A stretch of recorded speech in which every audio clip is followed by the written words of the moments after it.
Alright, lads. It's been a while since I did one of these videos, but I wanted to, bounce back with something pretty unique, and I think unique is what we have here. This is a 20 plus year old Macanudo Café in Torpedo. Now, these used to be some of the most highly selling cigars in the world back in the cigar boom of the 1990s.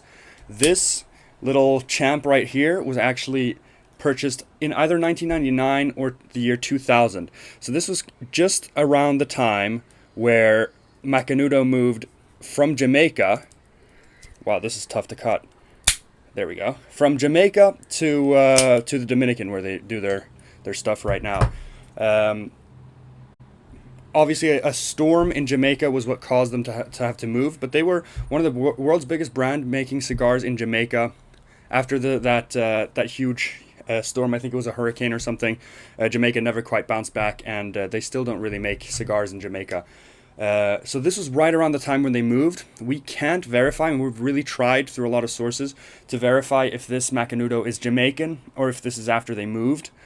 There's no indication, and this was gifted to us by a good friend, Wilhelm, who's a guy here in Sweden we've known for a long time, and it's actually from his father's collection, and there's no real indication of whether this is Jamaican or Dominican, so we're not quite sure. But what we do know is it's 21 or 22 years old, so this is really a relic from the cigar boom days, and I'm getting to smoke one of the cigars that was the most sold pretty much. These Macanudos were crazy high in demand in the US during the time of the cigar boom, so this is just a true honor to smoke, really, like I said, a relic of time. This is a classic torpedo shape. It looks like 52 ring gauge. It's like the same as a Monte Cristo number 2, it looks from me. These are quite light.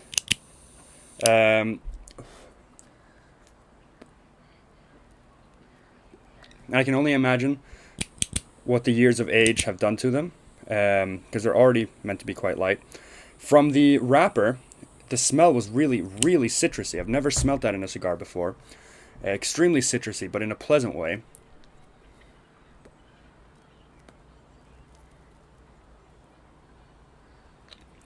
The first few puffs, wow, it's extremely creamy, enormously creamy. Even just from the first few puffs.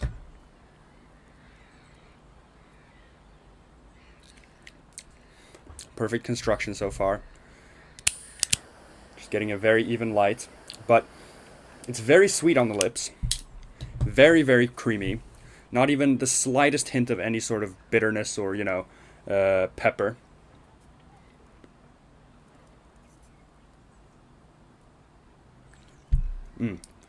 We'll see what the next third gets when it opens up a little more.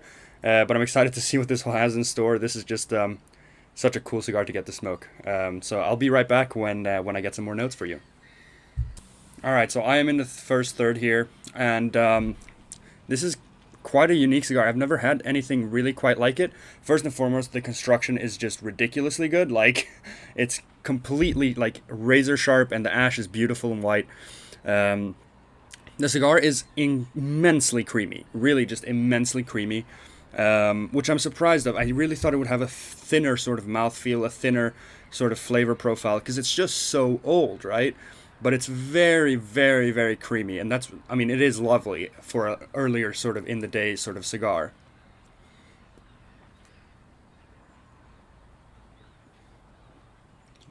There's lots of nuts there. I don't know, a little bit almost salty at times, like kind of like cashews or something, but it's very, very nutty. But what I'm liking the most about it is that citrus off the wrapper. It wasn't there initially in the first few puffs I took, but now it's opening up, and there's a really nice light citrusy note, sweet, like limoncello or like lemon cakes or lemon cookies or something like that. It's very nice and sweet, and just tiny bits of citrus, not in like the sour way, but like in the sweet citrusy way. It's hard to explain, but it is very nice.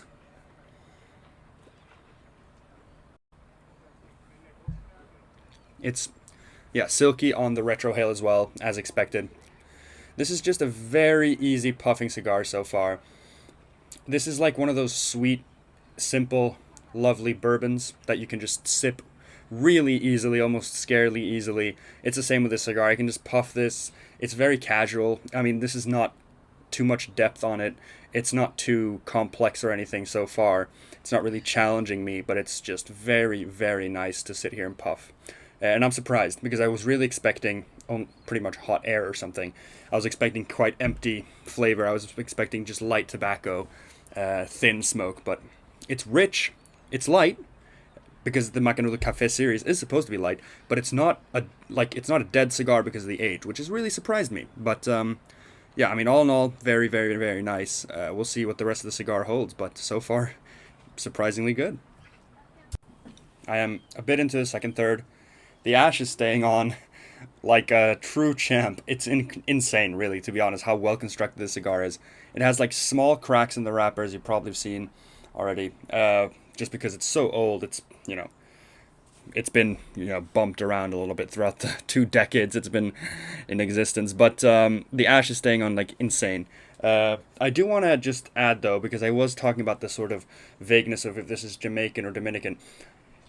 It probably is Jamaican, because if this was purchased in 1999 or 2000, as stated, it probably is Jamaican, as Macanudo shifted to the Dominican Republic in late 2000. So you never really know. This could be purchased and be Dominican. A funny thing is, I don't know if you can see this, but there is a little like outline of an island there. And I remember with Ruben, we were kind of trying to figure out what this could be. I mean, this island on the band here doesn't look like the Dominican Republic. It doesn't look like Jamaica either, really. I mean, it could vaguely be either of those islands, to be honest, because it just doesn't look like either of those exactly. Macanudo was actually started by Punch in Guatemala, Punch the Cuban brand, but this definitely isn't Guatemala. It looks nothing like the outline of that country. So this is just very vague.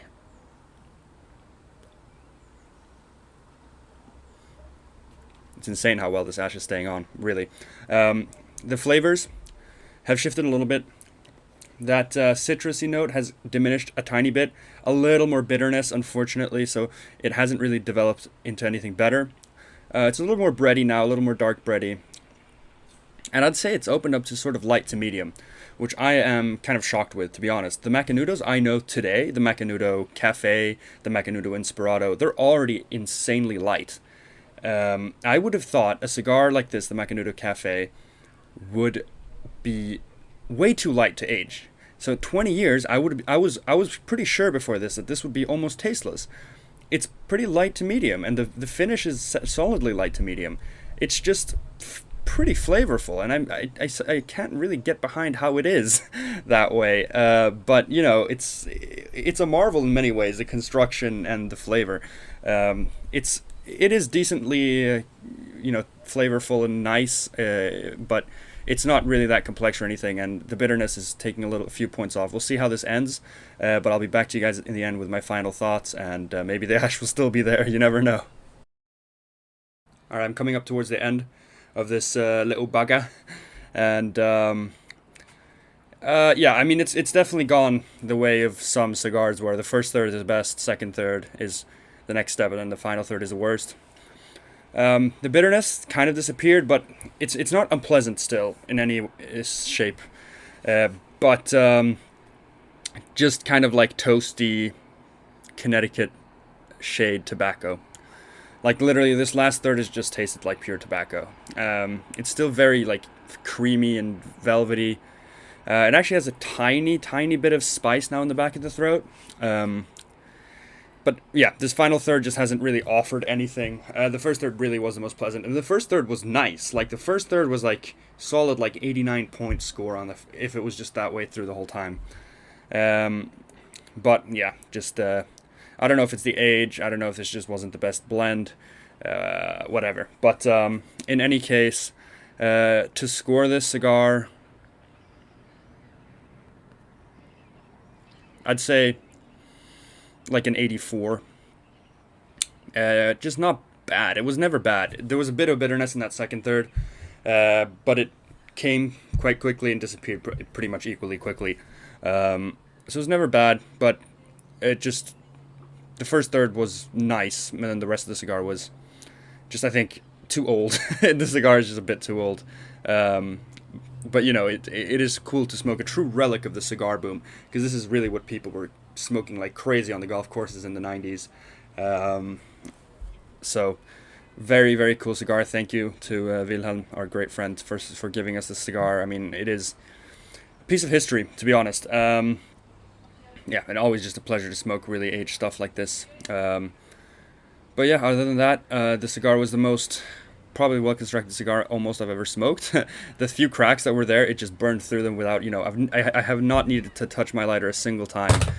So, you know, it's just insanely well-constructed, which is crazy, because really, in 1999, I think the cigar boom was kind of dying out a little bit, but they were producing cigars like crazy, and everything just was backordered during the 90s. So they had to, like, force a lot of cigars out very quickly. So I'm surprised it was this well-rolled.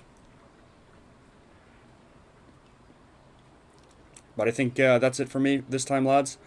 Thank you guys, as always, for watching, and I really hope that you enjoyed this video. This was a cool one to make, and I'll see you guys in the next one. Cheers.